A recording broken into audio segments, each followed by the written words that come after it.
you can call it. State of Wisconsin versus Theodore Edgecomb, 20 CF 3535. Appearance. Granting for the state. Good afternoon, Your Honor. Theodore Edgecomb appearing in person with Attorney Nicomat and D'Avria Lamar. Afternoon. It's here for a sentencing after a jury trial. There have been a number of documents filed just in the last week to 10 days. The pre-sentence investigation was filed by the state. I have a number of letters on behalf of the defendant, about 25 pages worth, and I have another 25 or 30 pages worth of letters on or related to a victim impact statement and the victim in this case. I'm presuming both sides are ready to proceed. Is that correct? Yes. That is correct, Your Honor. Just for the record, there were some significant differences throughout the trial, but we have set those aside for the purposes of sentencing today. We are ready to proceed. Fine, great. I'll hear from the state first, please. And can you tell me who, if anyone, wants to address the court? Yes, Your Honor. We do have two individuals that would like to address the court. I would note that as the court can see, the victim's family is present. They have been notified. So I would ask that the court find that the state has complied with victim rights legislation at this time. Fine, granted. Thank you. Additionally, Your Honor, I would note that the state did provide to the court as well as to defense counsel a restitution request as long with the paperwork regarding that restitution request. I guess I would like to know, I don't know if defense counsel knows if we need to set a restitution agreement or restitution hearing or if that's going to be agreed to. It was just filed today. It seems pretty basic. It's funeral expenses, but counsel? Judge, it appears to be a reasonable request. I don't really see a basis to oppose it. I just wanted to show Mr. Edgecomb.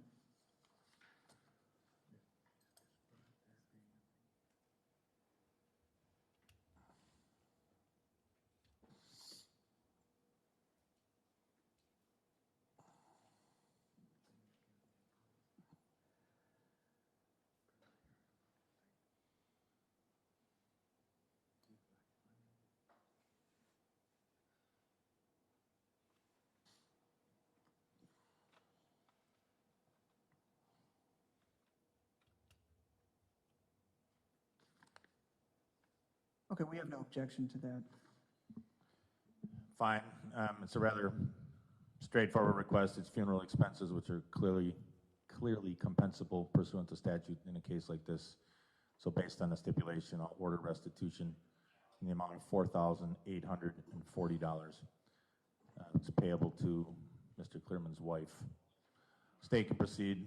Thank you, Your Honor. I would also note, at least at this time, Your Honor, I have reviewed the pre-sentence investigation, and there's just one addition that I think should be addressed regarding the PSI, if the court would like me to address that at this point. Sure. I don't know necessarily how much the court is going to place on what I'm about to say, but considering the fact that the PSI spends a significant period of time in page 7 through 9, referring to the defendant's prior cases, some of which resulted in convictions, some of which did not, as well as I also, having read the defense counsel's sentencing motion and there being significant talk about that, there is one case, everything in there is accurate in terms of what was issued, what was not issued. There is one case, however, or at least one interaction the defendant had with the judicial system that is not in there. It is case 17-CM-381. It was dismissed. It was a domestic violence battery case. It is the same victim, Ruby Mizell, that's R-U-B-I-E-M-I-Z-E-L-L, that was the alleged victim in the 2019 case that is discussed on page 7 of the PSI. From what I've been able to see, that case was dismissed according to our files. That case is not in CCAP, so as all dismissed cases are. At a jury trial date, the state had requested an adjournment in order to see if they could obtain its witness. That adjournment was denied, and the case was dismissed by the court on that date. So that's just for what it's worth. Since every other case has been dealt with, including tickets, I did think it was appropriate for us also to have a full, complete history of that history. Now, with that being said, Your Honor, there are two individuals that would like to speak on behalf of the victim's family. The first would be the victim's widow, Mrs. Clearman. Fine.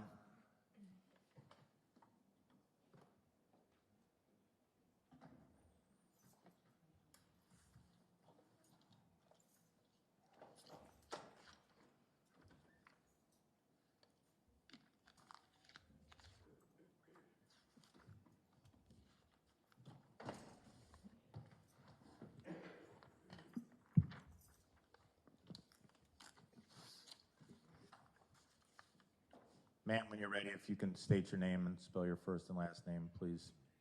My name is Evangelina Clearman, spelled Evangelina.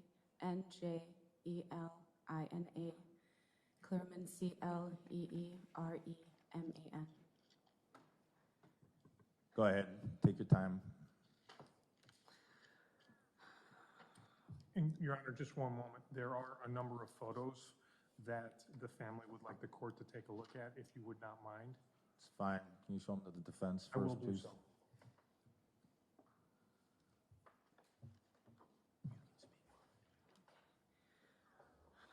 Honorable Judge Borowski, my future did not include writing a victim impact statement to explain the depth of my mental and physical pain due to the callous murder of my beloved husband, Jason Clearman.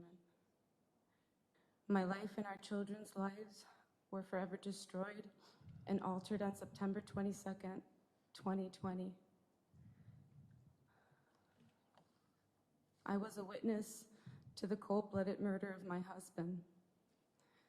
As physically close as I was to Jason when he was shot, I never had the opportunity to say goodbye, to hold him as he took his last breath, to kiss him, or to tell him that I love him, because he was already dead.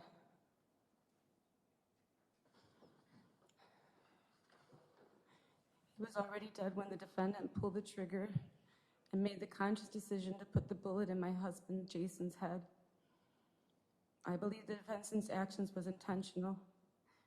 You don't shoot someone and pretend you didn't know it would kill him.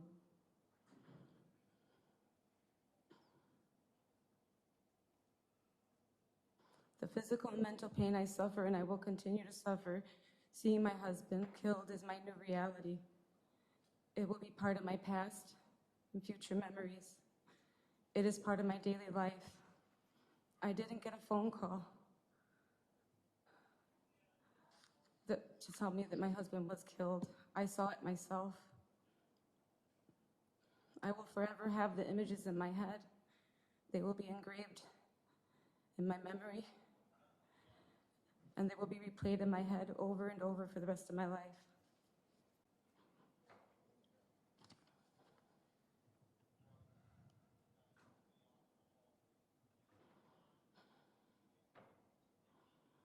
I was a witness in the trial and a victim to the heinous crime that turned my world upside down. And then I was victim blamed during the trial, and because it was shared by the media, people questioned my actions. It crushed my soul being accused of not loving Jason, my beloved husband. I feel no need to justify my actions. I love my husband, and he knows I love him.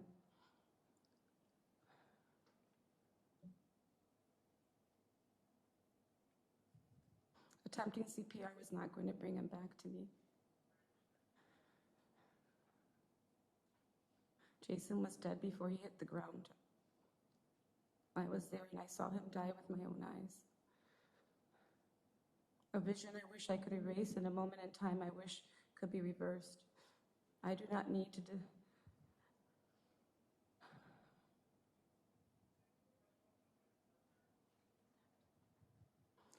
Your Honor, my husband was a wonderful man, loving husband, loving father, devoted. He worked hard for his family. He worked hard for his community. He was kind and caring and compassionate.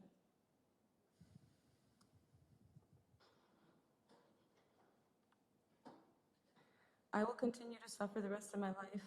I would not wish for anyone to bear this pain. My heart will never be whole again. I will never feel complete. I will never fully heal from this tragedy. Our future of growing old together has been destroyed. I will never be able to happily celebrate family events because I will always carry deep sadness, emptiness, and pain, knowing Jason should be with our family, enjoying the life he loved and deserved.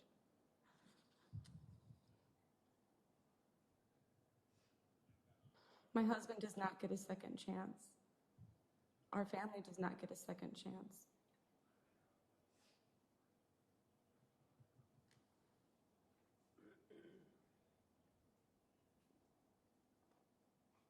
Can I take a break, please? Sure.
I don't believe the defendant deserves a second chance.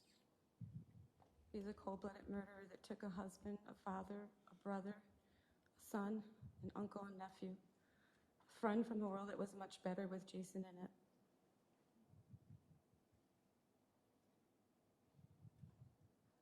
I believe the defendant has a responsibility to face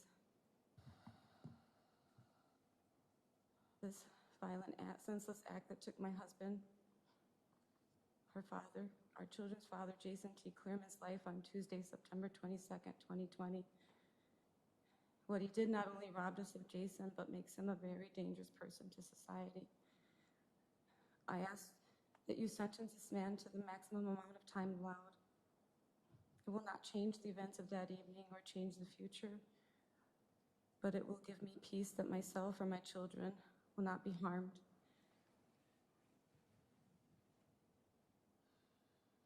I will have peace knowing that someone else's loved one will not cross paths with such an individual who's willing to lie to justify his violence.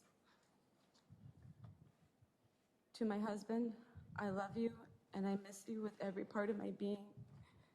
You have been a loving husband and father. Your life will be celebrated by your family and friends forever, but we all feel your void. Your legacy, your humor, and your ability to make people feel welcome will live on in all of our hearts. Thank you for being my partner, my other half, my husband, my true love. I am so grateful for the time we had together, but my heart will always ache for you. I miss holding your hand, sitting on the porch in the rain, sitting at the farmer's market while the vendors set up their booths, and you smiling and greeting everyone as everyone congregated in our neighborhood in unity. I miss your touch, your smile, your intelligence, and your worldly compassion. I miss your global ideas and vision. You are a man that did what you said you would do and said what you did. You're an amazing man, and I'm sorry for the people that would have crossed your path in the future because They will miss knowing a special person that will have made some difference in their life. Your family holds you in their hearts because you are part of us and always will be. We love you. Respectfully. Thank you, ma'am. Your Honor, there is a letter that Ms. Clairman will read on behalf of her daughter. It's fine. Just take your time, ma'am.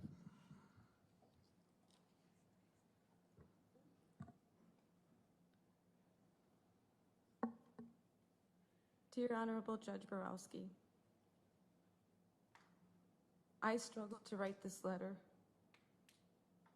The emotions and memories of my father are so very personal. I wanted to keep my feelings to myself. I can't fit everything into a short letter, and it feels wrong not to put down every single moment and memory. So to keep this short, I won't list off everything about my dad that I remember. And I know everyone else who wrote a letter has shared what made him such an asset to his community and to the world as a whole. What I will say is all the ways my life is over for not having him with me anymore. When my friends call their dads or buy something as a surprise, I feel angry. I won't ever be able to share something with him again. When I go on trips, I see plants and I go to take a photo and I stop and realize that it doesn't matter. I can't come home and excitedly show him the photo and ask him what kind of plant it is. I can't introduce guys to him anymore. He won't be able to walk me down the aisle. When I hear people complain about their dads, I want to scream and throw things and shake them because they still get to tell him that they're sorry. He'll still be there to hug them and tell them everything's okay. When they see something that reminds them of their dad, they can go home and tell him about it. Every new movie, every song that I hear, I think he might like, I'm reminded all over again that he's not here with me. And I'll never be able to hear his opinion. He won't sit next to me on the couch and tell me word for word, scene by scene, what's going to happen next.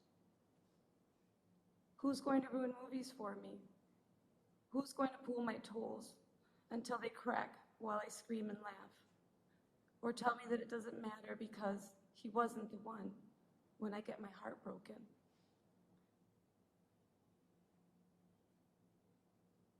I'm never going to get to ask him a question again. He knew everything. I didn't even need Google. Even the stories everyone shares in his memory hurt. I'll hear one I never knew, and I want to turn and ask him, is that true? And then I remember.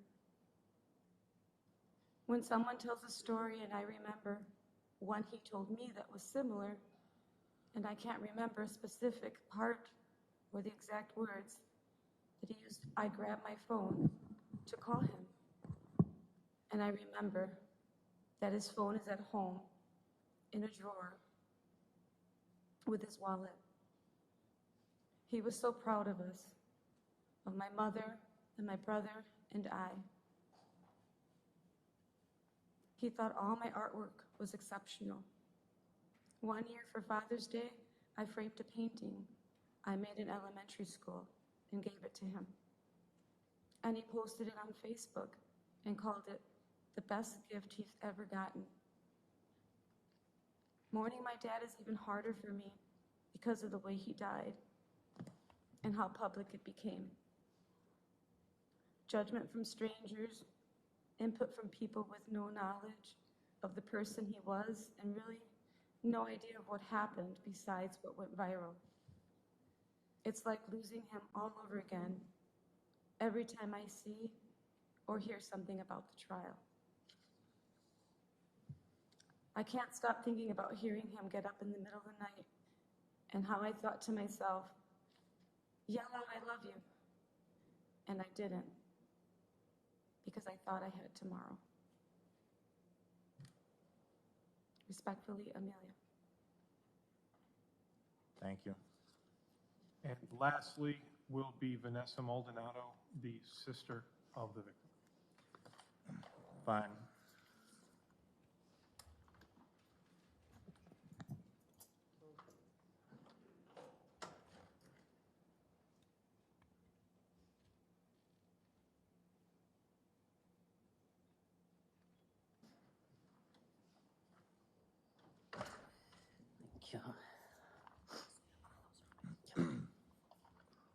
Ma'am, if you can state your name, spell your first and last name for the record, please. Vanessa Maldonado, Vanessamalmadonado.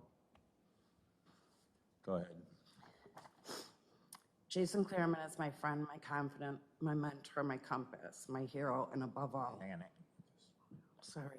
If you're reading, my reporter has to take this down, so just take your time. There's no rush. Okay. Jason Clearman is my friend, my confidant, my mentor, my compass, my hero, and above all, my big brother. It's incredibly difficult to express the impact his sudden violent death has had on me when it seems like it's limited to writing it on a grain of sand. The loss of my brother Jason has undeniably left an emptiness deep in my heart and soul. A place now filled with mostly cherished memories, an empty hole for future memories never to be had, and a dark hole filled with hate and anger. My sorrow is not limited to my own loss.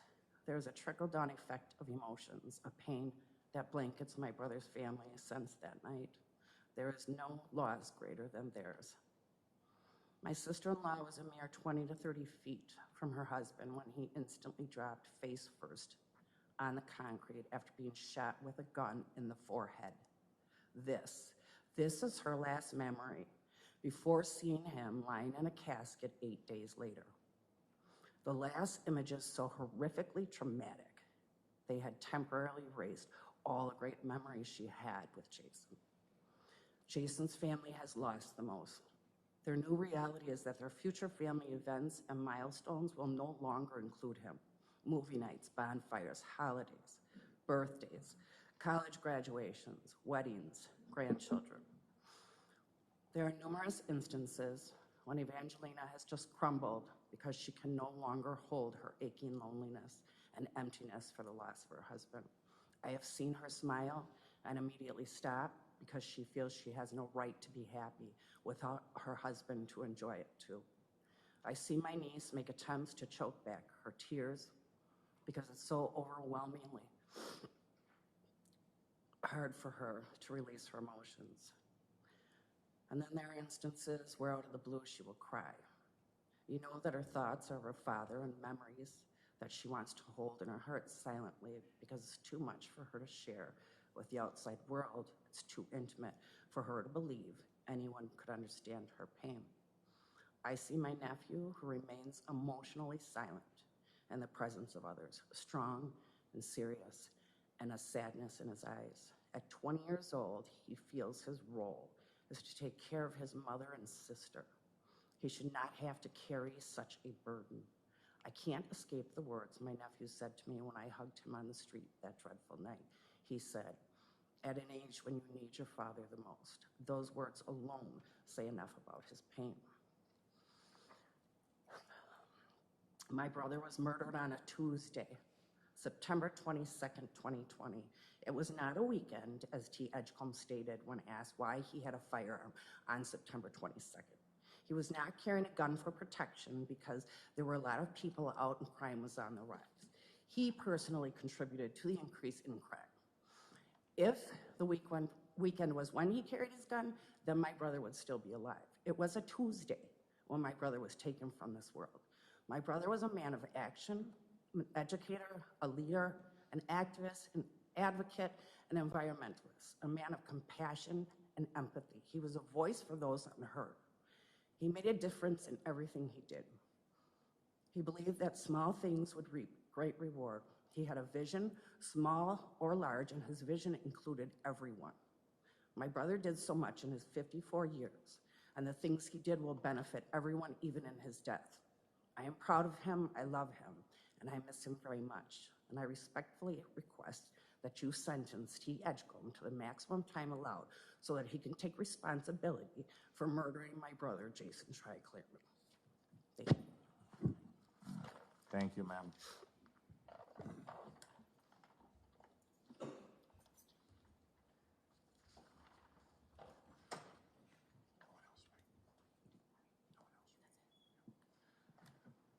Your Honor, there is no one else from the victim's family that would like to address, so I will begin with my arguments.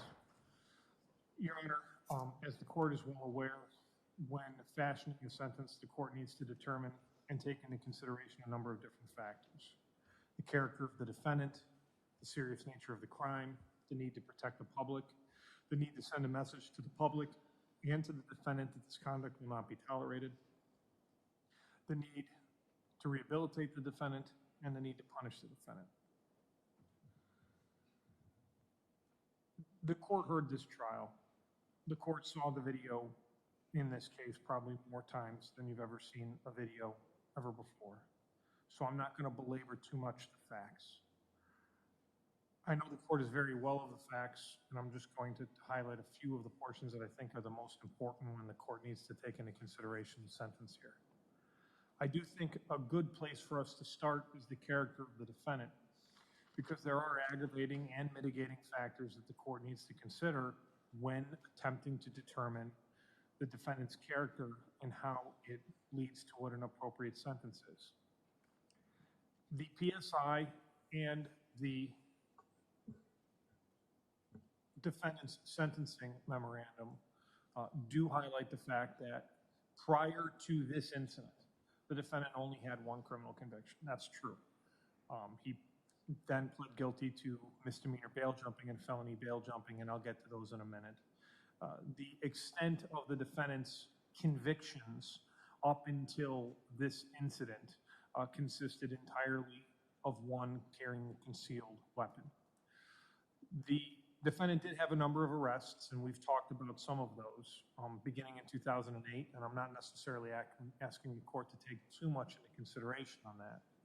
I would note, though, Your Honor, that I do think one of the disorderly conduct is important for us to consider. That occurs on December 24th of 2016. The defendant is convicted of carrying a concealed weapon. Some of this is detailed on page 8 of the pre-sentence investigation. What happens on this case is the defendant goes into a store, a convenience store. He is witnessed by the owner of the convenience store concealing an amount of motor oil. When the owner of the store went to confront the defendant, a verbal confrontation ensued. According to the criminal complaint, as well as I believe portion of the PSI, this confrontation escalated. The defendant pushed the owner of the store and then reached into the right side of his waistband and produced a firearm. This caused the victim, according to what he told the police, to fear for his safety, and his words were his knees started to shake. He and the other employee present then went behind the register, which is surrounded by safety glass, locked the doors, and the defendant was trapped inside the store. Police officers arrived. The defendant was taken into custody without incident, and a black Ruger semi-automatic weapon officers could see was sticking out of the waistband of the defendant, and they recovered it. The defendant was originally charged with disorderly conduct while armed and CCW, carrying a concealed weapon. The defendant was convicted only of the disorderly conduct. The defendant was sentenced on the carrying a concealed weapon on, if I'm not, I want to make sure I don't have any part of this wrong, in 2017.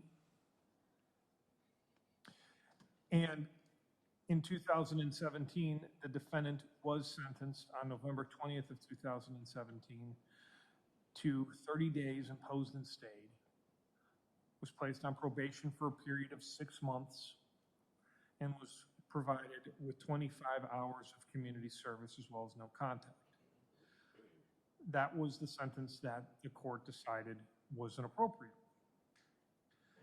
Now, I would note that the PSI also does give us an amount or some insight into how the defendant reacted and how he dealt with probation. When he first appears, at his initial appearance, he tested positive for marijuana.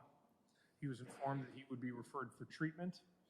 And then there is this incident involving a burglary, and I'll get to that in a minute. He was cooperative and everything was fine in regards to the arrest. There was a home visit, but unfortunately, then in February of 2018, and at his next appointment, he again tested positive. They discussed options, and then the defendant tested positive again 7 days later, and then didn't appear for his next 2 appointments. Approximately 2 months after that, he reports again for his next 2 appointments, and then 2 days later is discharged. He was discharged even though within the 90 days prior to that discharge, he missed 2 of his appointments and tested positive twice. That was the decision of the Department of Corrections. I would also note, Your Honor, that while that case was pending, the defendant was arrested and charged with disorderly conduct. It eventually was, as the PSI indicates on page 8, amended down to a disorderly conduct ticket. It is a result of what the defendant did while in a Milwaukee County courthouse, on which he became agitated while waiting for his case to became impatient, began using comments and obscenities in the courtroom, and eventually was taken into custody and used profane language and failed to cooperate with directives at the jail. It was amended to a forfeiture, and he received a fine as a result of that, and that, I believe, is handled appropriately. But I do believe that at least what we can see in regards to the defendant is that while he does have only 1 misdemeanor conviction, there is a consistent pattern of the defendant when it is not going the way he wants, escalating. When he is confronted about potentially there being a belief that he is stealing from his store, he pulls a gun. When there is being a confrontation about being abusive, he uses deadweight tactics and fails to cooperate. And just so we're clear, I understand that many people get upset. I get upset all the time. We talked about that. So I don't necessarily know that in and of itself is that big of a deal. The CCW I find to be much more concerning because it does involve, as we see in this incident, the defendant going and pulling a firearm in what is either a verbal or possibly a physical confrontation. Now,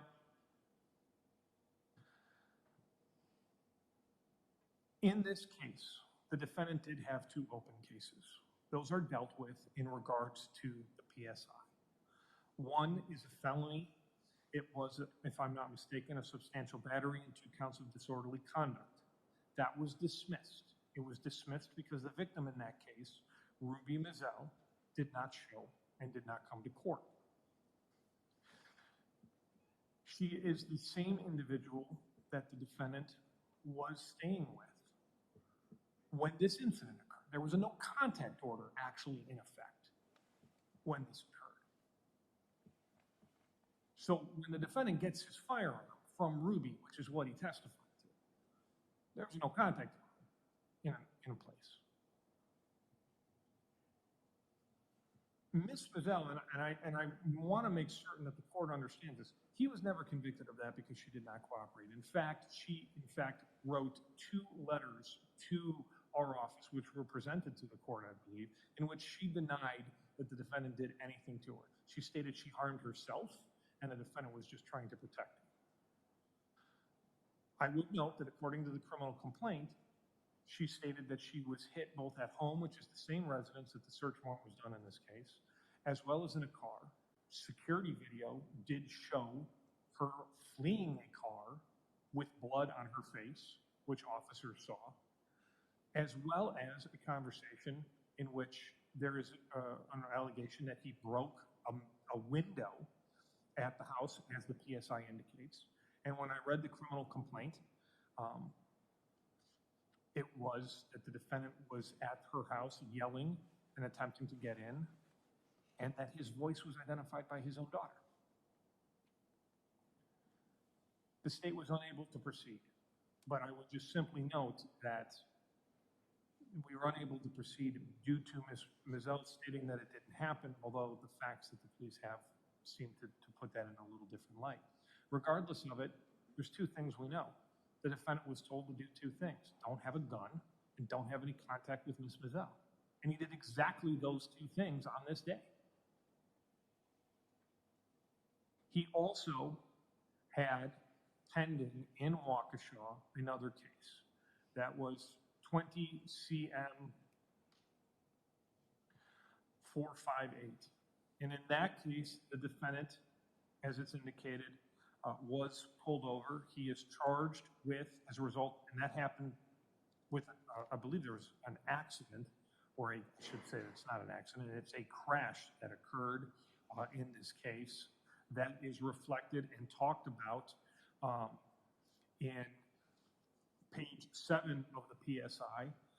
He had rear-ended another vehicle, was found to be intoxicated, and a loaded 9mm Ruger handgun was found inside the vehicle. He has been found guilty already of the ticket, a refusal to take an intoxilizer after arrest, and there is still pending the causing injury, operating while under the influence first offense with a BAC of over .15, the carrying a concealed weapon for which he had the 9mm handgun, a disorderly conduct, a resisting or obstructing an officer, an operating a firearm while intoxicated, and then the cause injury with a prohibited PAC, or prohibited alcohol level. That case is currently set for plea and sentencing on May 13th of this year in Waukesha County. Again, what I would point out is the defendant was released on bail. He was just like he was released on a cash bail and was told not to possess any dangerous firearms or weapons. And then that leads us to this case. So when we look at the defendant's history, under no circumstances is it the most serious, or even comes close to the most serious history that this court or I or defense counsel have seen. It's very minimal. But it has portions that are alarming. One of his open cases is for violence, and he's told not to have a weapon. Another one of his open cases involves a firearm, and he's told not to have a weapon. His sole conviction involves illegally possessing a firearm that, according to the allegations, he brandished during an argument and pushed an individual.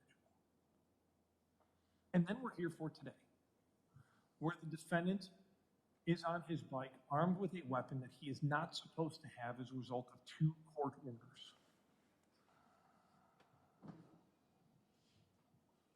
The defendant has a disagreement with the clearance. I do not believe that the defendant's testimony regarding flipping up on a car and all of that was at all credible. I did not find it to be credible. I will leave the court to take its own conclusions as to that. What the defendant did do, and what Ms. Claremont had stated, is that he came out, which appears consistent with both what we saw in the video of where he was walking as well as what was about to happen, which was he was going into the street coming from the sidewalk. They swerve, some words are mentioned. We know that the defendant, instead of going where he said he was going, which was, I don't know, get some food or something, goes, and as he stated, he could not allow the Claremont to get away. He follows up, he pulls up alongside that vehicle, he asks if they were talking to him, he then punches Mr. Claremont, and then, yes, he does go on. The Claremonts do make that corner, and the victim does get out of the vehicle and does approach it. I do not agree with defense counsel's characterization. I believe he says that he refers to it as charging. I don't believe that that is the way that I viewed the video. I think that in this case, it is clear, as one of the witnesses stated, that he was following him. One witness stated he was possibly going to confront him. Another witness said he thought that he was getting ready in a boxer stance. He'd just been punched in the face. He was bleeding. The defendant pulled a firearm that he was not supposed to have. And just like he did in his CCW case, he decided to brandish the firearm. Again, illegally possessing it. He points that gun and he shoots the victim. There are aggravating and mitigating factors. He did only shoot once, but he did shoot the victim in the head, and the victim collapses. And then what the defendant does after that, I believe, is an aggravating factor. The defendant flees the state. He admits to ditching the gun. He takes steps to not get caught. He changes his hair. He lies to the police in Kentucky. He acts as though he has no idea what's going on with the Milwaukee Police Department. The police were looking for him in many states, including his family in Florida. When he's arrested, he calls a family member and says, "You know what to do," and one of his family members comes to the rental car that had been rented by Ruby Mazzell, we should not have had contact with because a no-contact order is still in effect, who he admitted on the stand that he, I think, went and hung out with. So again, that's another violation. And then a family member come and take some things out of the car. We don't know what those were. Maybe it was just clothes. I don't know. They said it was stuff for the child. It did not appear to be. But what we know is that the defendant was doing what he could to avoid being held responsible for what he did that day. From the moment he pulled the trigger until the moment the jury found him guilty, he was doing what he could to avoid being held responsible. And I believe that is an aggravating factor. Now, I understand that the victim's family is requesting the maximum penalty in this case. I am not. I do not believe that this is a maximum penalty case. I have explained this to the victim's family. I do believe that there are mitigating factors, a number of which we must consider. The victim did approach the defendant. The defendant did. He did shoot once. The defendant does not have anywhere near the significant record that we see in many of our cases, and maximum penalties should be reserved for those defendants, the worst defendant in terms of record, committing that crime in the worst way, and I don't believe that describes this defendant. But there are significant aggravating factors that do require a prison sentence in this case. The defendant has been placed on probation. That didn't work. The defendant was given court orders. That didn't work. And in regards to the burglary, Your Honor, that was no process by my office. I looked, there were questions to believe that it could be proved beyond a reasonable doubt, and even if it had been able to be proved beyond a reasonable doubt, it would have been something that would have gone to a DPA anyway, so it was not a case, it was no process. I don't think the court should factor it in any way in its decision-making. I know it's referenced, and I'll just let you know about that.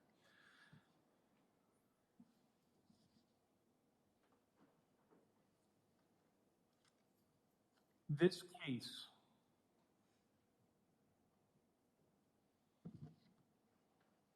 for a long time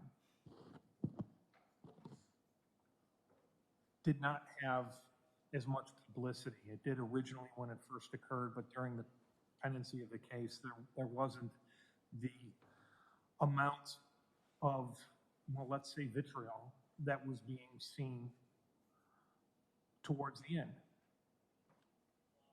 There was a lot of individuals that attempt to make this case something that it is not.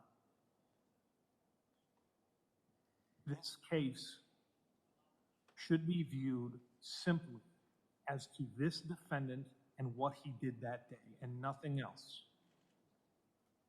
And that is the way the jury convicted.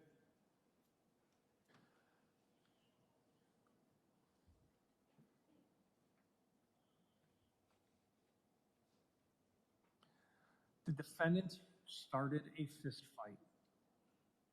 And when an individual came who he had punched in the face, he pulls a gun and he shot him once.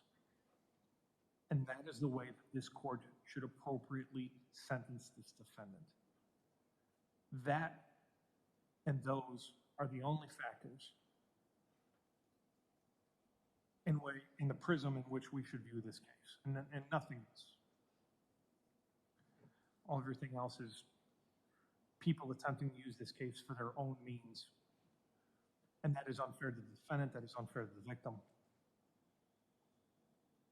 And that leads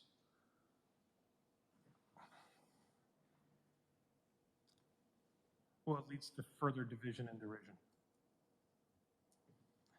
The one thing we should keep in mind, though, is that this is a case of, can we just admit that guns are not the answer to problems?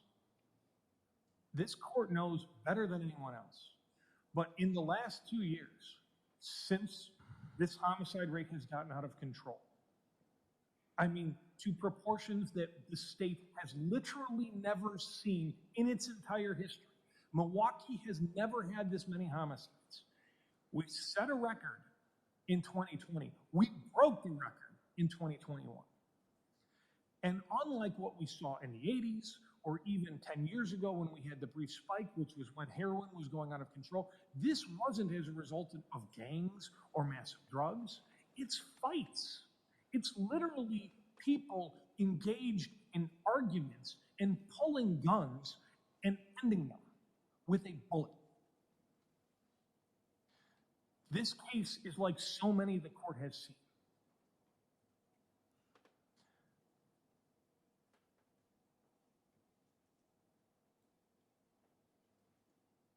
The defendant stated on the stand that he took a gun because he needed to protect himself, but the only person that had a firearm in this encounter, the only person that used a firearm in this encounter, the only person that had a firearm in either one of the two cases that result from disagreements that the defendant was involved in and result in his convictions, his CCW in this, it's been him both times.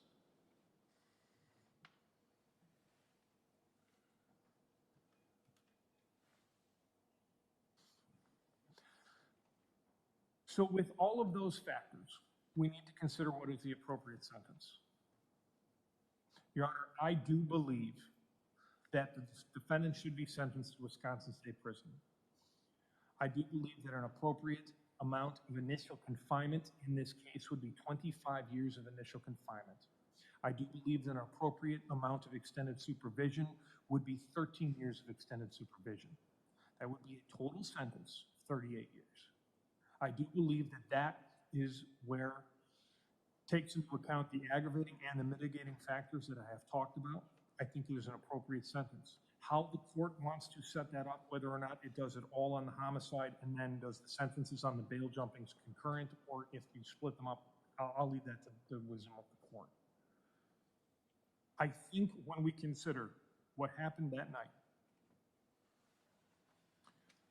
as well as the character of the defendant, my recommendation is appropriate, and I'd ask that you follow it. Thank you. Thank you. Defense? Thank you, Your Honor. Before we begin, we did have 4 individuals who wanted to make brief statements on behalf of Mr. Edgecomb.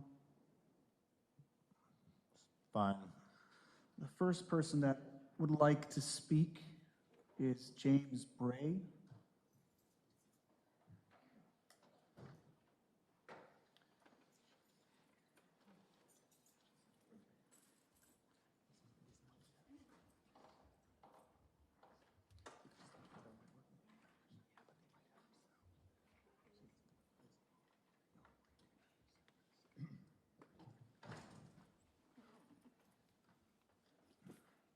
Hello.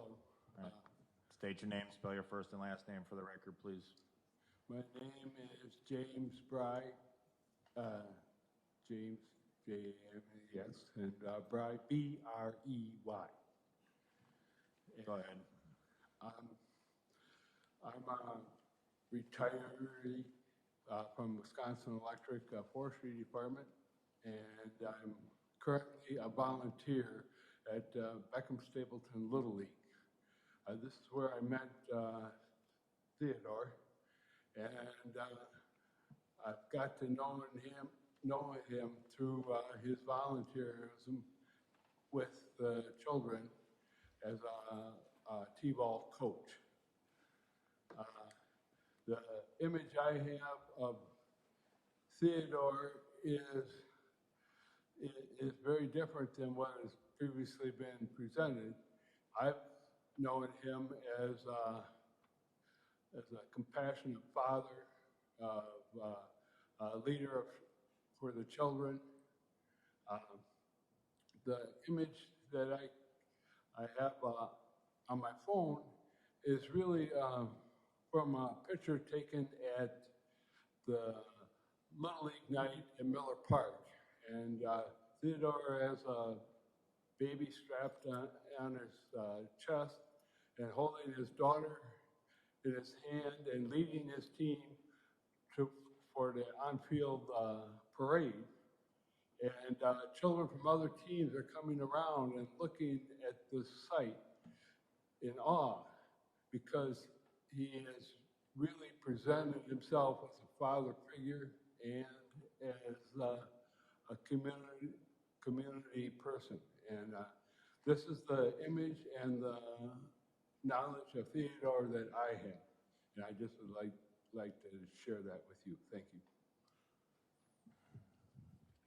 Fine.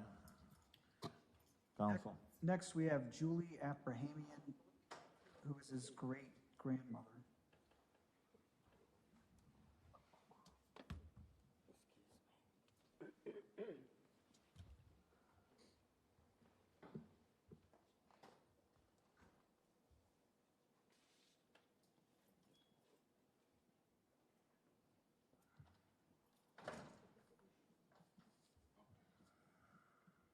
Ma'am, if you can state your name, spell your first and last name, please. Yes, Your Honor. My name is Julie, J-U-L-I-E, Abrahamian, A-P-R-A-H-A-M-I-A-N. Go ahead. Okay, I just wanted to talk about Malcolm. We call him Malcolm. That's his middle name. I wanted to talk about him and his grandfather, who I was married to, that how they're close like father and son. And I know Malcolm. I've been knowing him since he was 13. And the person that everybody's talking about, the way he is not the person I know. I know him to be a great father, and he is a great father. He has babies from age 1 to 8, which I see 3 of them almost on a daily basis that I watch the children. And the 6-year-old, the little boy, he's in therapy behind us right now.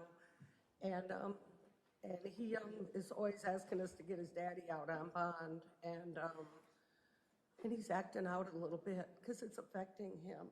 And he cries for his daddy every night.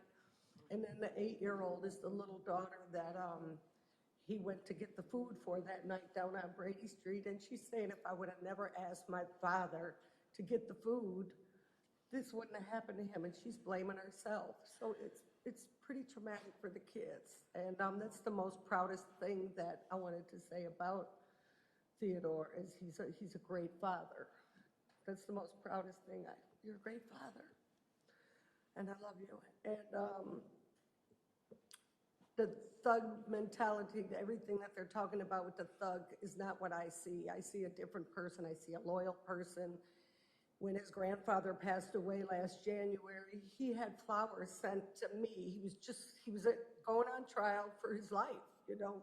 He was fighting for his life, and he had flowers sent to me for the passing of his grandfather. And I just thought that was so selfless of him, because that's the person I know. The other thing is he's loyal. He shows up for everything. If we call him to move, if everything we ask him to do, he comes. He's very loyal. He's the most loyal person in the family. He comes to all the vacations with us. I see him on a weekly basis. I love him, and this is just not the person I know. And when I did see the video that night, I thought he was coming home. I thought he was coming home. You know, he's not a perfect person, but what I saw is that he was trying to leave that scene. He was trying to go. He's not a killer. He's not a killer at all. I wouldn't be here if he was a killer. And if he would have been wanted to kill him, I'm sure it would have happened before that. He's not a killer. He was in fear for his life, and he told me that, and that's what I believe. I believe him. He was on that corner of that bridge, and I don't know what would have happened if I would have been on that corner of that bridge either.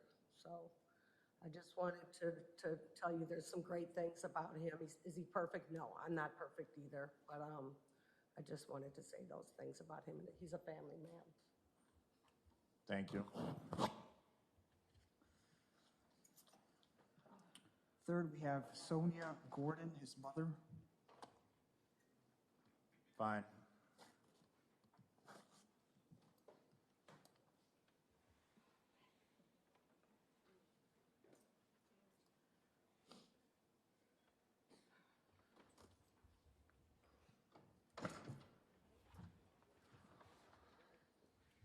Hello. You can spell your name first and last, please. Sonya, last name is Gordon. All right, go ahead, please. Your Honor, I know you deal with a lot of cases, and a lot of cases end up with individuals being menaces to society. I guarantee you, and everyone here, that my son is not that at all. I'm not going to sugarcoat this information about my son, but give true facts because it should be known and noted. I'm asking for the minimum sentence for my son. He's a human being with rights. No, my son was not a doctor, lawyer, or Indian chief, but he could have been. I say that because, yes, society has a way of playing various roles in our lives. My son dealt with society, but educated himself at the same time. Educated himself on being a black man, learning about his strong heritage, as well as education just in general. My son had what I thought was behavioral issues in grade school, which turned out he was not being challenged enough. In third grade, he had to attend the fourth grade reading and math classes, which showed how smart and intelligent he was and what they saw in him. He graduated from high school and went away to college in Florida, studying criminal justice like his mom and dad. We would play family word games at home, and every time it was his turn to put a word, to come up with a word, it ended up being a word my family and I would challenge because we were unfamiliar with the words. The words used would be in the dictionary, no doubt. Later on, I found out a secret from my son that he was carrying, which he thought was a bad thing that he had done. That one thing was, when he was younger, he used to sneak and read my college books. My son is unique in his own way. He loves wisdom. He'd sit and listen to my dad, his granddad, and any other older individual that had a story to tell. I know you've all heard the phrase, 2 wrongs don't make a right. Well, when my children were young and fought each other, everyone got in trouble and suffered the consequences. My son was not everyone's buddy here at the courthouse or in a legal family, but he has lots of people that love him, whether it's family or friends. There's always that person you can count on for anything. He has been a one-man show, helping people move, babysitting, a father to his children, mentor, good listener, provider, and the list goes on and on. 2 of his older children are older, well, that makes sense. 2 of his children, the older children, he was in the process of teaching them about their heritage. When Theodore was young, I'd have him and his siblings read an autobiography once a month and tell me about it. We have photos of him marching with the Bucks at the rally for George Floyd before all of this. He had his oldest child with him, teaching and explaining to her how some people can be so cruel and evil. that all lives matter. Also, talking to her about her rights so she would understand and not be lost in society. I wish his two oldest could be here so you can listen to how intelligent they are to listen to what he has instilled in them. If you're going to sentence my son, I ask that you take leniency on him because he doesn't deserve what has happened to him that led to an unfortunate death. Thank you. Thank you. Last, Your Honor, we have Rose Scott. Fine.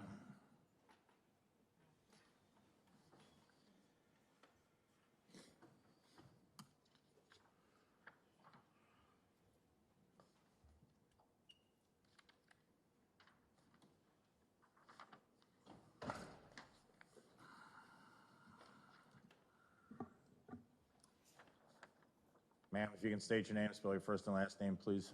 Rose Scott, R-O-S-E-S-C-O-T-T. Go ahead.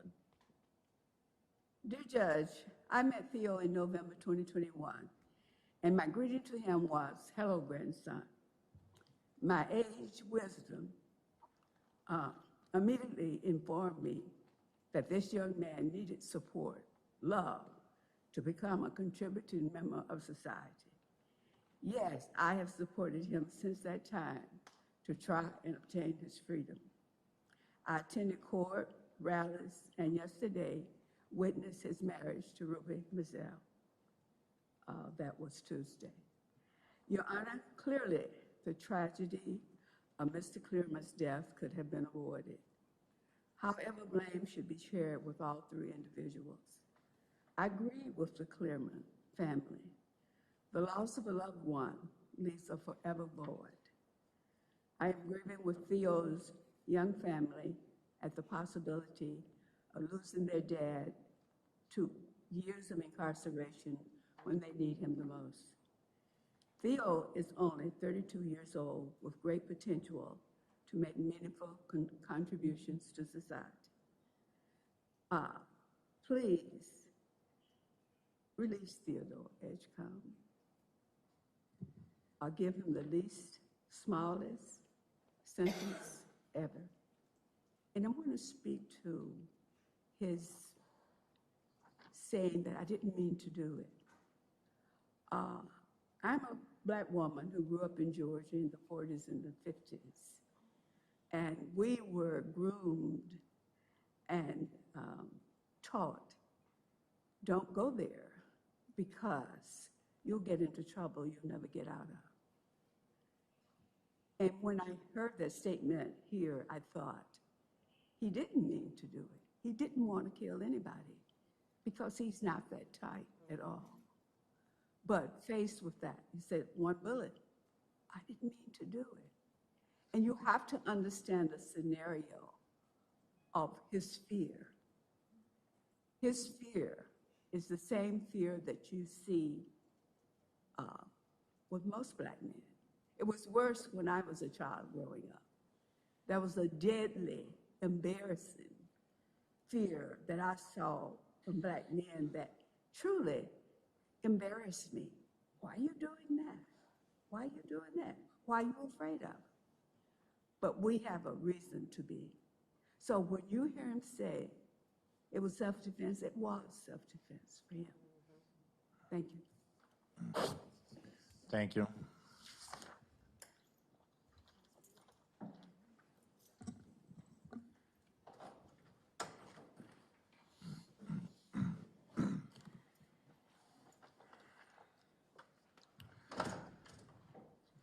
Your Honor, as for my remarks, as opposing counsel noted, this case involved an escalating dispute between two citizens one summer evening in September 2020 on Brady Street here in downtown Milwaukee. Now the case, it is certainly a tragedy, and the public took a great interest in this case with vastly differing opinions.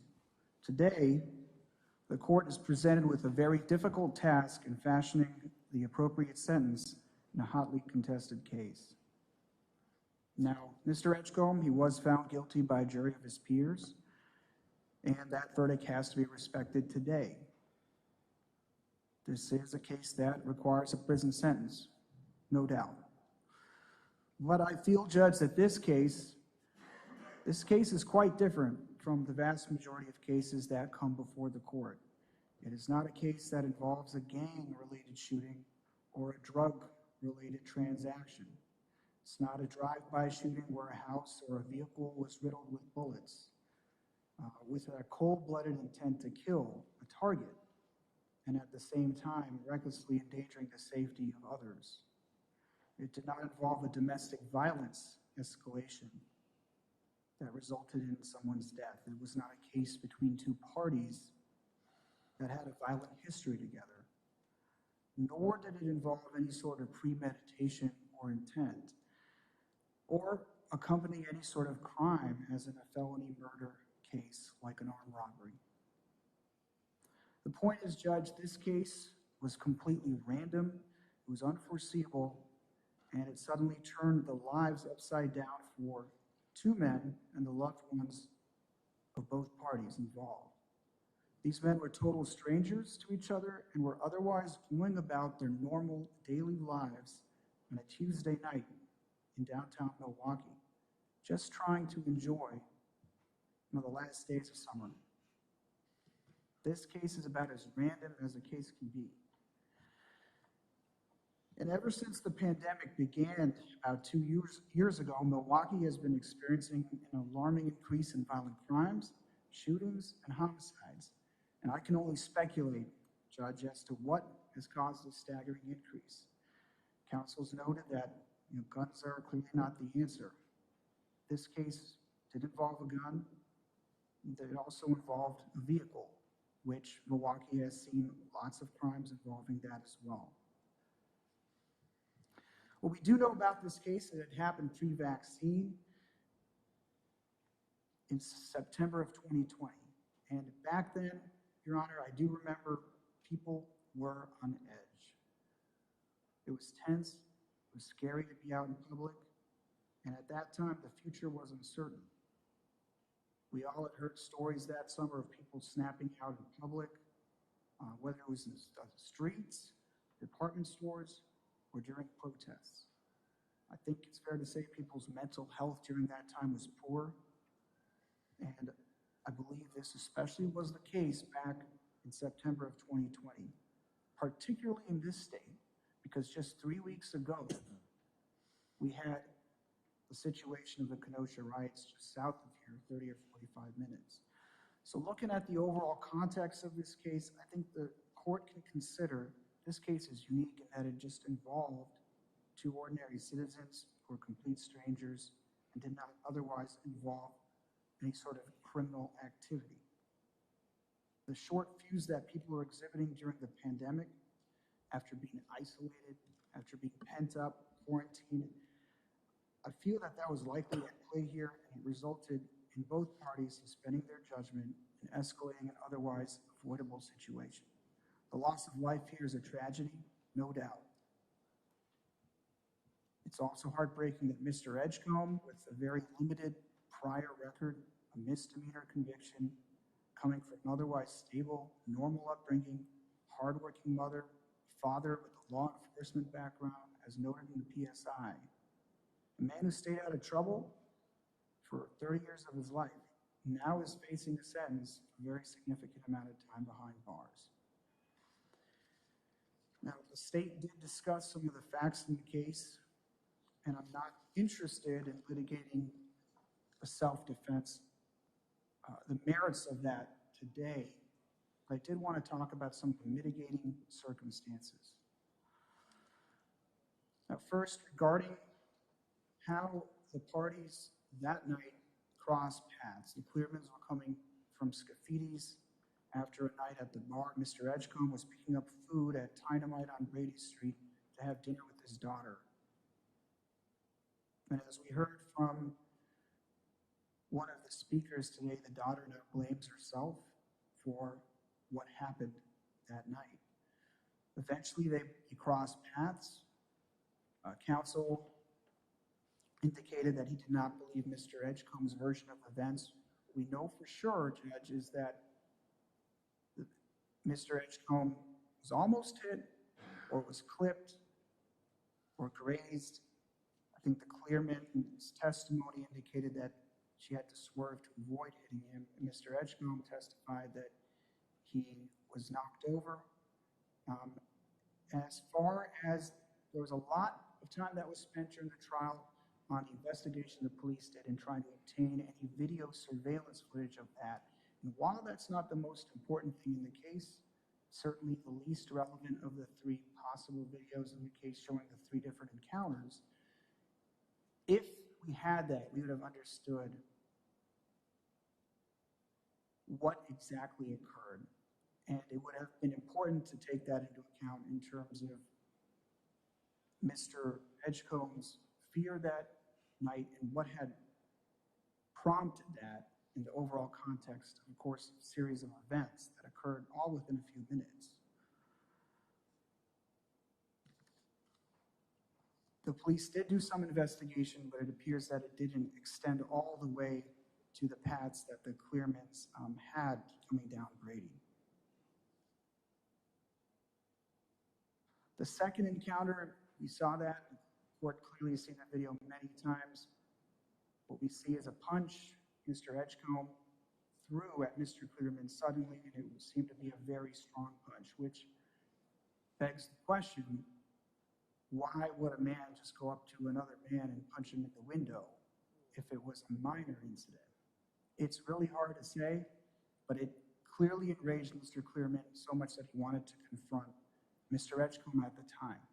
Completely understandable. I think anybody in Mr. Clearman's position would have wanted to do that.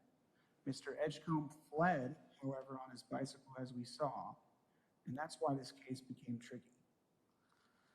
Now, putting that all into context, certainly Mr. Edgecomb was clearly wrong in throwing that punch, and during his testimony, he accepted that.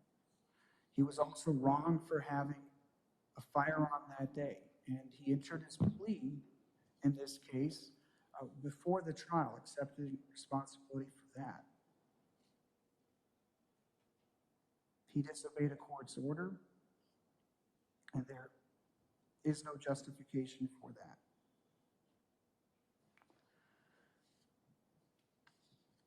What transpires then is we see the vehicle pursue Mr. Edgecomb. Now, with all due respect to Mr. Clearman and his family, I'm not interested in tainting the memory of a loved one.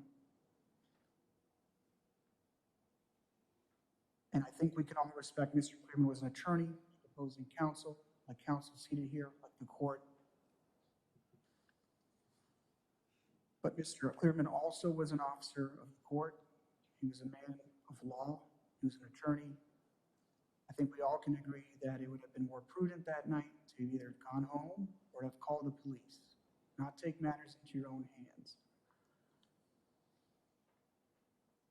There's a lot of things we can look at into what all the parties could have done. Clearly, Mr. Edgecomb could have done many things differently. The Clearmans also could have decided not to pursue Mr. Edgecomb. They did pursue him. If they wanted to speak to him, they certainly that's also very understandable.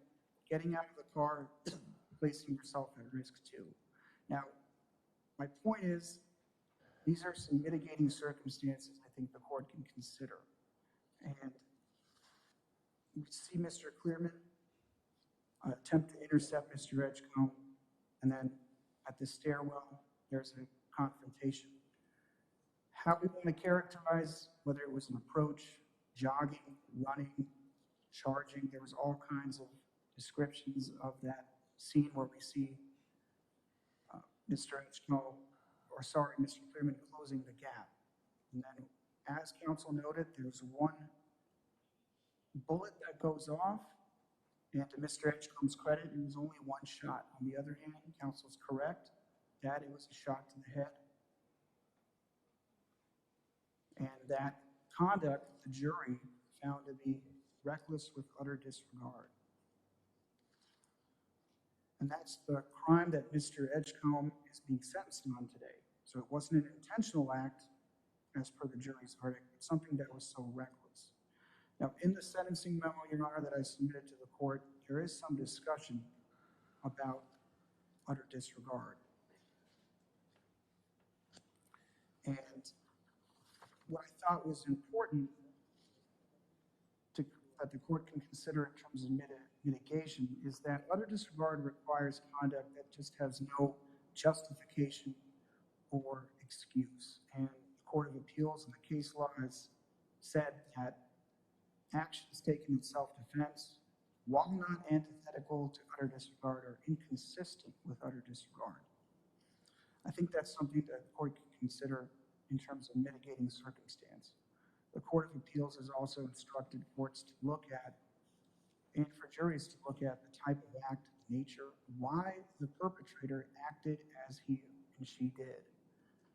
And I don't see any other motive for Mr. Edgecomb acting the way he did if he was the one that was being approached or ran at or charged at. And I think it's clear that Mr. Clearman's intent wasn't only to talk to him, but perhaps to have some sort of response to the punch that he had suffered, unfortunately. So I think that is mitigating, Your Honor. And as far as the jury's verdict, that has to be respected. But this case does not require a specific minimum amount in terms of incarceration time. In addition to that, the law requires the court to consider the minimum amount of incarceration to meet the primary sentencing objectives.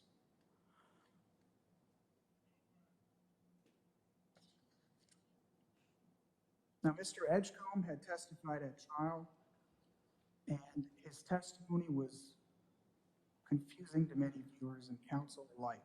In my conversations with Mr. Edgecomb, he did want to clarify some of his statements, and he wanted the court and the public to know certain things about what transpired.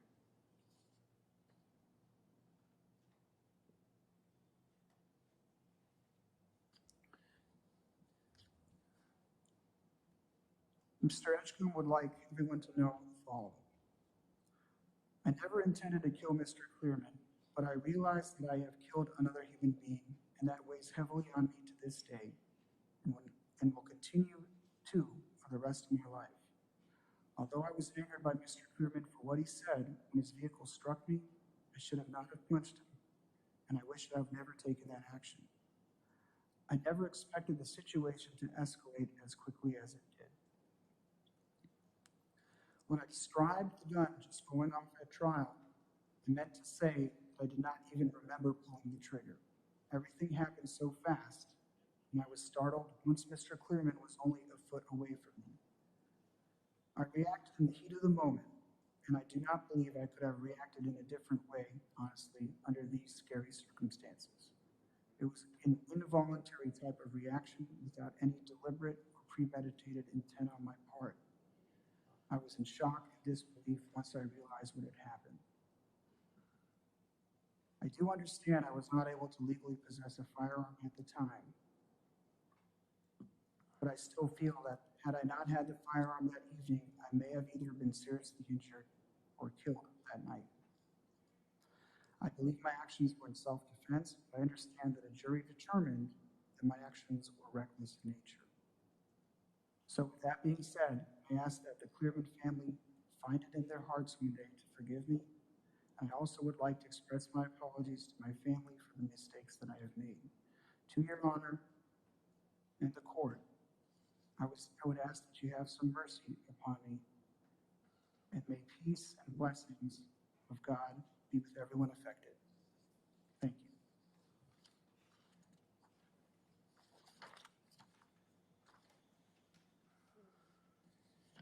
In summary, Your Honor, this shooting was not an intentional homicide in the first or second degree. It was not a shooting that was with an act of hate or malice. It was one bullet, not with an intent to kill, but with an unreasonable defensive measure. It was a reaction, but was unjustified as determined by the jury. As far as a sentence, I'm asking the court to impose a sentence of 12 years of initial confinement, followed by 13 years of extended supervision, which I'm joining in with the state on that portion, for a total of 25 years. I'll leave it up to the court to determine how to divide that sentence among the bail jumping charges. While the bail jumping charges are aggravating circumstances, I think the court can take into account that Mr. Edgecomb accepted responsibility for that well before the trial in this case, and recognizes the error in his ways in possessing the firearm. Had that not been the case, this may have been avoided altogether. Thank you. Thank you. Does your client want to make a statement, or was that what you read?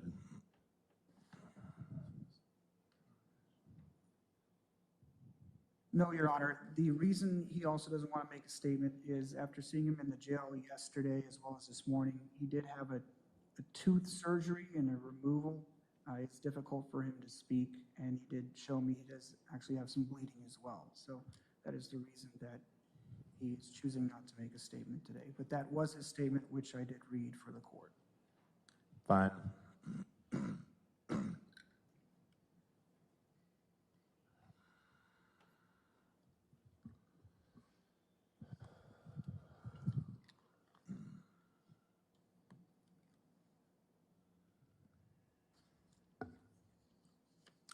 In fashioning a fair and appropriate sentence, as I'm required, I'm looking at the gravity of this offense, the defendant's character, the need to protect the public, along with things like punishment, deterrence, rehabilitation.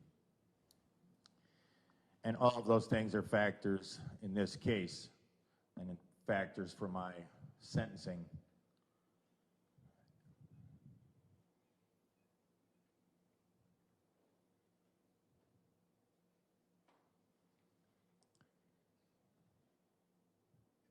First of all, I want to say that, and I've told the lawyers this previously, and I think I put it on the record previously, but though he was an attorney, I did not know Mr. Clearman.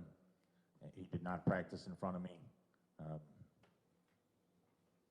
By all accounts, the letters, the victim's wife, everything that's been presented certainly appears that Mr. Clearman was an upstanding citizen, but I did not know him.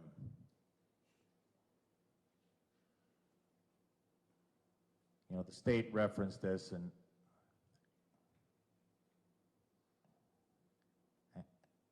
I'm going to pick up one of the state's comments. This trial had a lot of noise around it, outside noise, antics from people not involved in this case. But this case was about the actions of the defendant. It was about the actions that occurred between two men in September of 2020. And I think it's incumbent upon me to say that a justice system that is constantly berated in certain segments of society is sometimes berated unfairly. This is a case where the justice system worked. The defense will recall, and the state will recall, there were actually two juries impaneled in this case. The first jury I dumped for various reasons that don't need to be discussed. The jury that eventually heard this case was the most diverse jury that I've ever seated in Milwaukee County. 6 people of color, 6 whites, including 5 African Americans. That jury, who truly was a jury of the defendant's peers, found the defendant guilty in about 2 hours. The jury decided this was not self-defense. This was a homicide. The defendant is being sentenced for a homicide.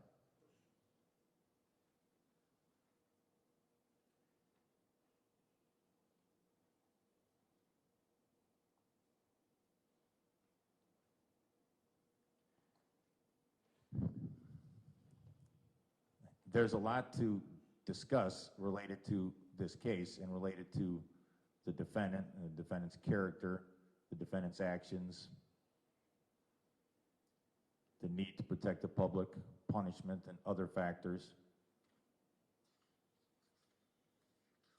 But first of all, again, as the state mentioned, this case is part of the insanity that goes on in Milwaukee County with guns.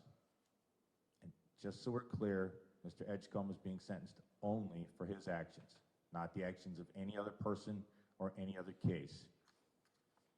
But as the state pointed out, and the state has heard me say this more than once on the record,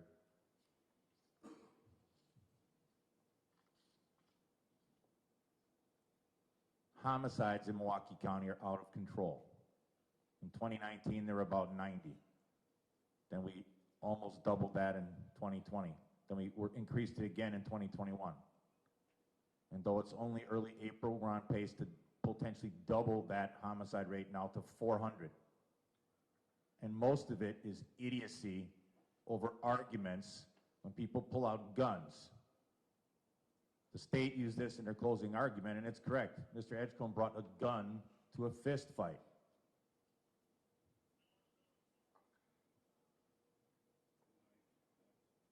Certainly, I saw the video, as the state said, 10 times, 20 times. I can't remember how many times.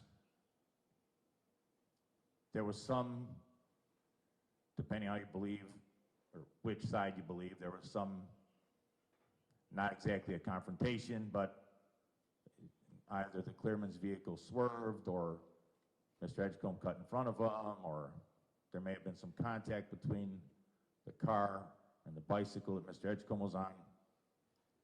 That was not caught on video.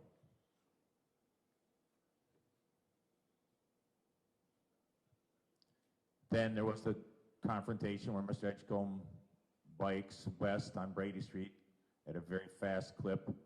The Clearmans are waiting in traffic. It's a short confrontation, but Mr. Edgecomb slugs Mr. Clearman through the car door window, hits him pretty much, certainly in a violent fashion. Then Mr. Edgecomb peels off, turns right, and heads up the bridge on Holton Street.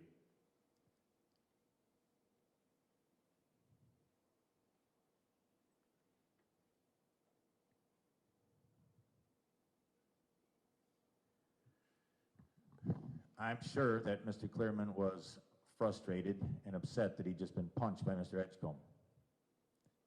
And I'm sure that the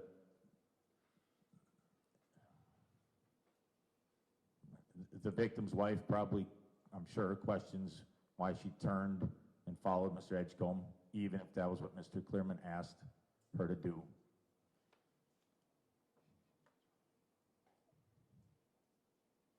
But to respond to the defense inference, I'm not going to be in a position here where I'm blaming the victim, or I'm blaming the person who was shot to death.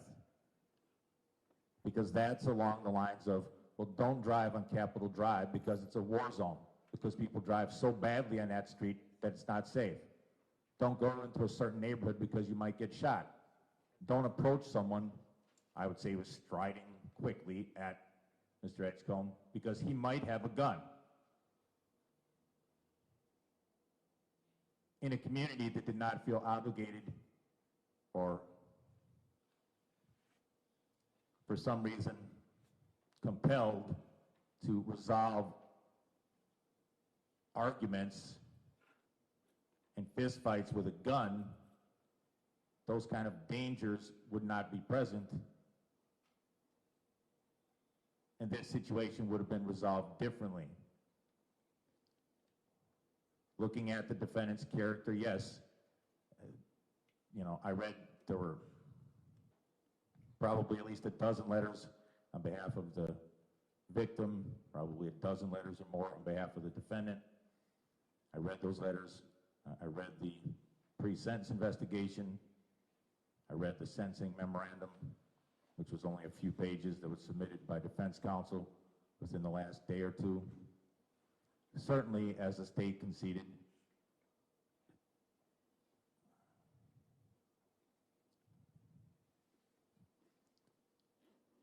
Mr. Edgecomb is nowhere near the worst of the worst. I see defendants with far longer records, with much worse behavior, with far more dangerous behavior. This case did not involve, for instance, Mr. Edgecomb, as the defense pointed out, being in a gang or as part of an armed robbery or as part of some other form of violence.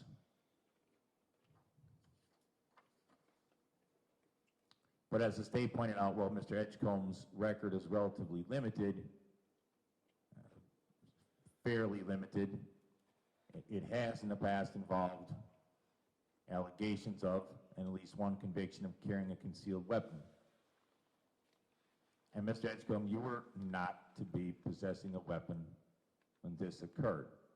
Had you followed the judge or commissioner's order to not have a weapon on you, this resolves as a fist fight. And Mr. Edgecomb, there's only so much credibility I can give to your statements, and the jury rejected it completely. But your statements that you feared for your life. This, even if you attribute the worst motives to Mr. Clearman, and I'm not, but for the sake of the argument, the worst case scenario here should be a fist fight. You're 20 years younger than the victim. As the state pointed out, Mr. Clearman did not have a gun. He had a small switchblade that was in his pocket that he never brought out, that he never brandished, based on all the evidence and all accounts.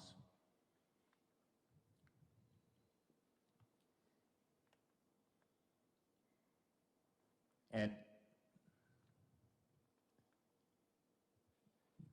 the defense said, well, this was sort of a random situation, which, depending on how you look at it, that could be mitigating or it could be an aggravating circumstance.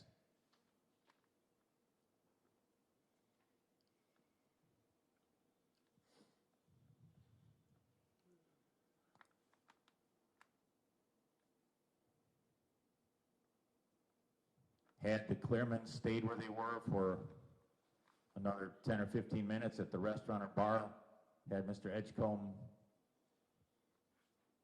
decided to go to a different restaurant that was not on Brady Street, this confrontation almost certainly never occurs. And Mr. Edgecomb would be going on with his life, but so would Mr. Clearman. And Mr. Edgecomb, no matter how difficult this is for you and your family, no matter what the sentence is, you killed another person. And your testimony, which the jury clearly rejected, and the jury made their decision that this was not self-defense, was not particularly credible. To say that, and you said it repeatedly on the stand, the gun just went off, when what the testimony was from multiple eyewitnesses was that you pulled up your hand and went like this, right at the forehead of the victim, and shot the victim almost directly between the eyes. That's not an accident. That's not a gun just going off. That's you brandishing a weapon and pointing it at someone's temple.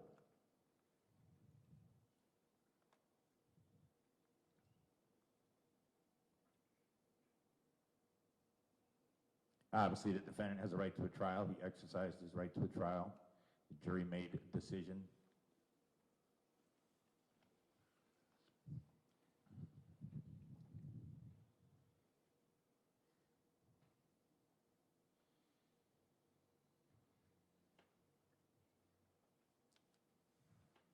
But Mr. Edgecomb, you engaged in incredibly bad decision-making. You did not need to pull out a gun, and you certainly did not need to pull the trigger. While there was discrepancies in the testimony. There were, as I recall, 4 witnesses, not including the victim's wife. The 4 witnesses, one person was driving by, one person was behind the Clearman's vehicle. There were the 2 gentlemen sort of across the street or on the other corner. And everyone basically agreed there were some discrepancies, that the car pulls over, that Mr. Clearman gets out of the car, he starts, I would say, striding towards you, and you immediately pull out a gun, point it right at the victim, and the victim goes straight down dead. The whole thing happens in a matter of 2 or 3 seconds.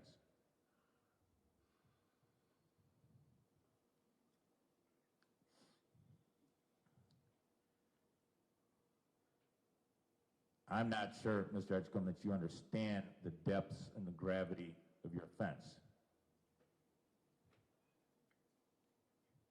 Mrs. Clearman's life and the life of her children will never be the same.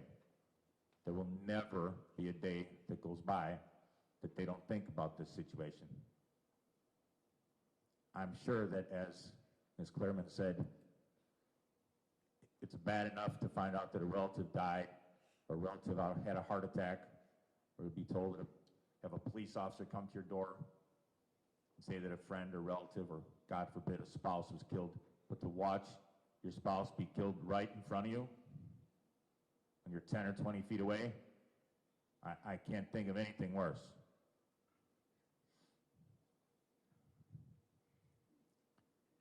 And while, as the state pointed out, Mr. Edgecomb, your record's not the worst.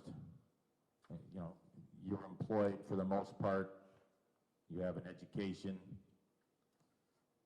You were, it appears, supporting your children.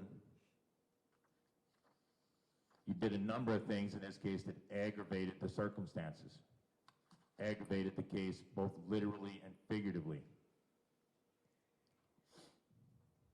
You claimed basically that this was self-defense. Yet, rather than staying on the scene or turning yourself in, you go on the run for 6 or 7 months. You leave the state. You allegedly ditched the gun somewhere in Indiana. You get picked up 6 or 7 months later in Kentucky. There's never been any acceptance of responsibility for your actions, Mr. Edgecomb. None.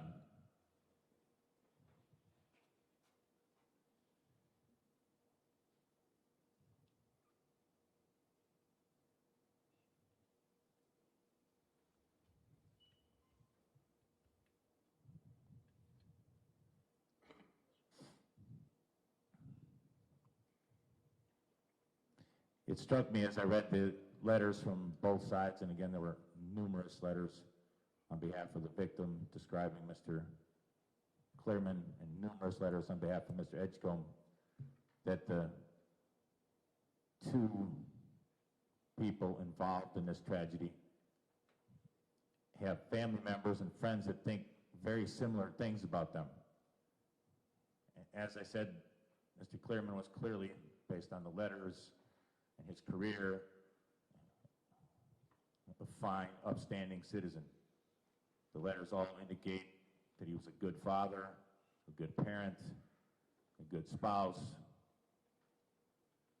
a law-abiding citizen.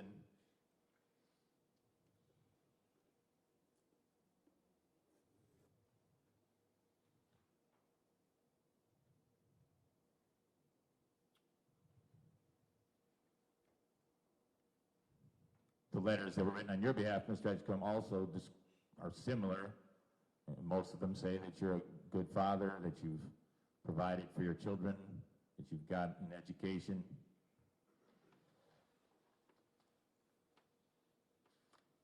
And yet, because of a terrible, terrible, callous, thoughtless decision, we have someone who's killed in his mid-50s.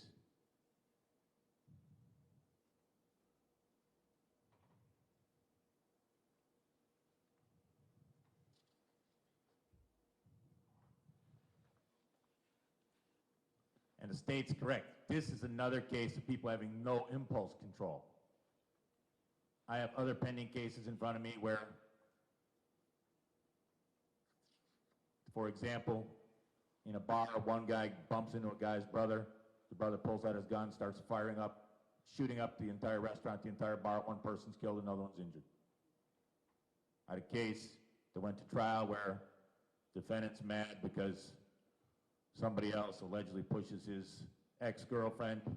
He decides to drive by the house and shoot and kill him.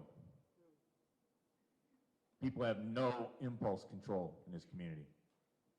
And Mr. Edgecomb, had you not been violating the law and the order to not have a gun, then worst case scenario, this goes down as a fist fight. Broken nose, broken eye, someone's glasses get knocked off.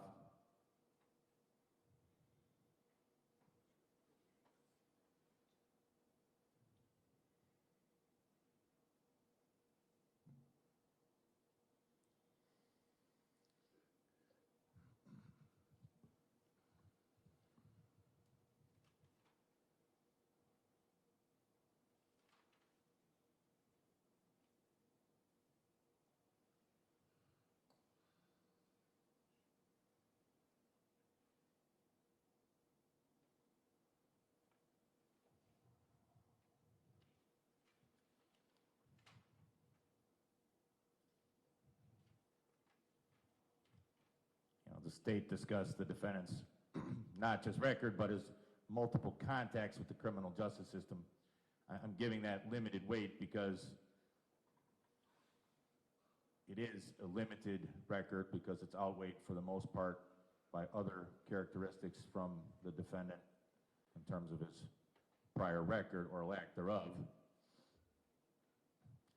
The pre-sentence investigation basically says, I'm paraphrasing, that the defendant's sort of a moderate risk to the community, a moderate risk to reoffend.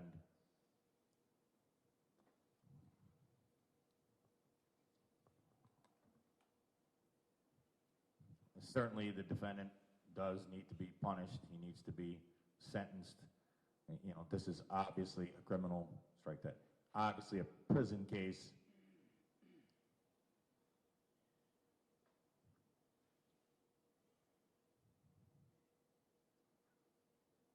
There needs to be deterrence, both specific deterrence to Mr. Edgecomb and general deterrence to the community.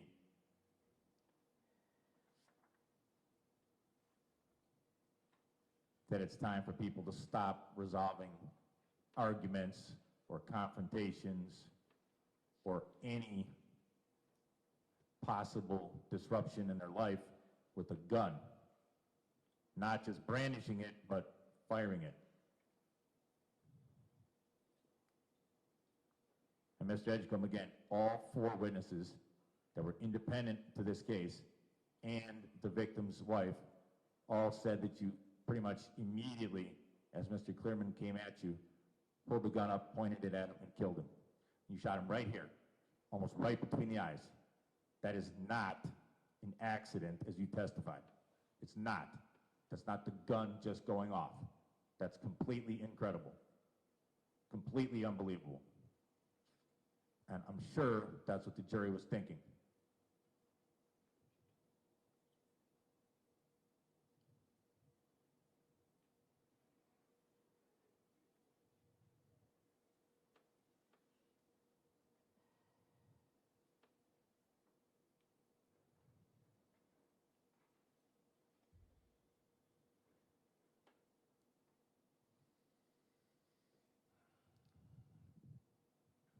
I certainly understand the victim's family and their request for the maximum sentence on the first-degree reckless homicide, which the defendant was found guilty of.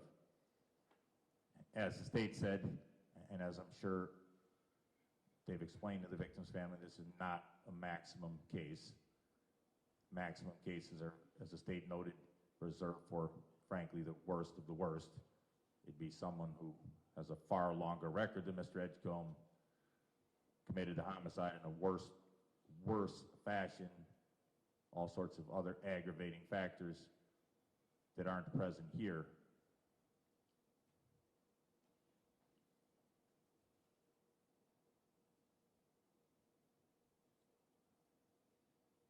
But again, the jury of the defendant's peers determined that this was not self-defense. They did not deliberate for a long period of time, 2 hours, 2.5 max.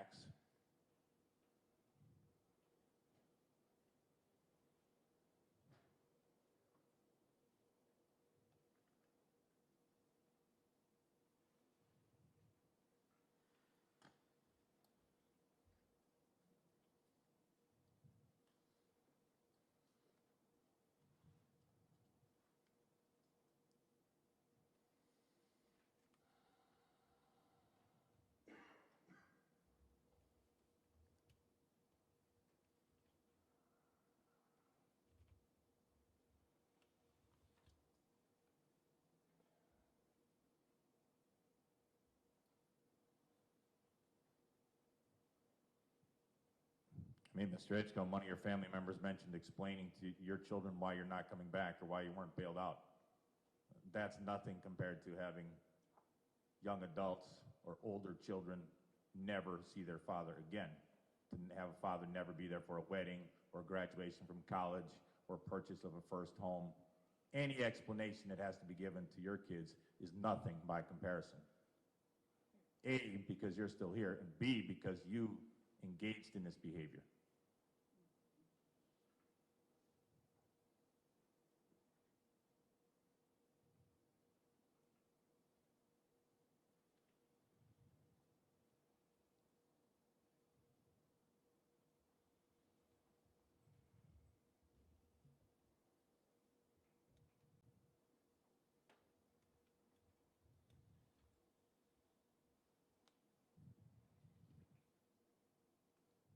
Part of this sentence, frankly, is punishment. A lot of it is punishment and deterrence.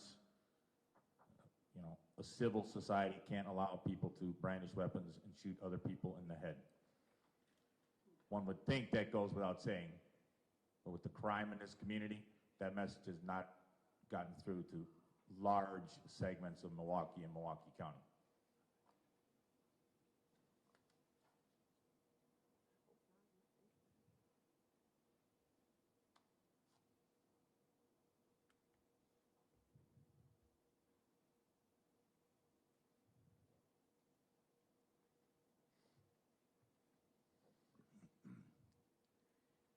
Every sentence that occurs in a homicide, let alone any other case, also needs to be proportionate to what other similar cases and other similar situations receive.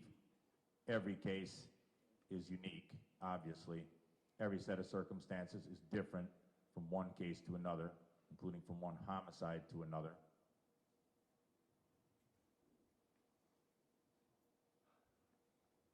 I'm certainly aware of all the requirements of Galleon and similar case law regarding what's necessary in terms of punishment, regarding what's necessary in terms of confinement.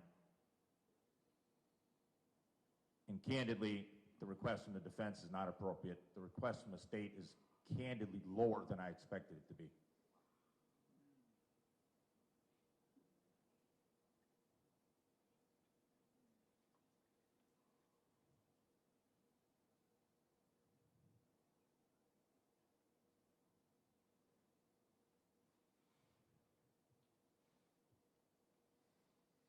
And for anyone that doubts that, within the last 10 days, I had a case that was very, very similar, where a defendant alleged self-defense. The jury did not believe it. That defendant testified, did not testify truthfully. And in that case, the state asked for over 30 years. So the state's recommendation in this case is on the low end of what would be recommended in a homicide similar to this. That's just reality.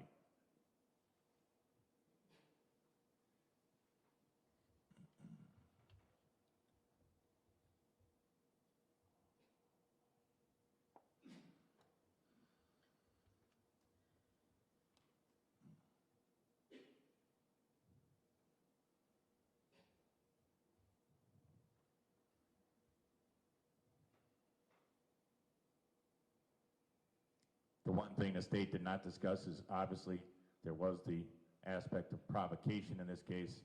Mr. Edgecomb, I don't know what was going through your head.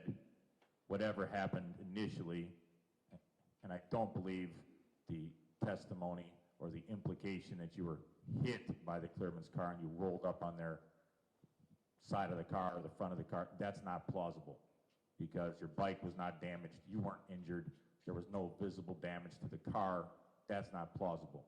But whatever did occur, for you to be so hot under the collar that rather than ignore it or drive by and handle it in some other fashion, you slug through a window and do significant damage to the victim, punching him in the face and in the eye and knocking his glasses off, causing abrasions and cuts. I can't imagine what was going through your head and why you thought that was an appropriate way to respond to whatever happened initially that was not caught on camera. And then again, ultimately, Mr. Edgecomb, there was no need whatsoever, even if, and yes, Mr. Clearman was striding towards you, for you to pull a gun and within a matter of a couple of seconds, put a bullet in his skull. I apologize that that's a very candid description of what occurred, but that's what occurred.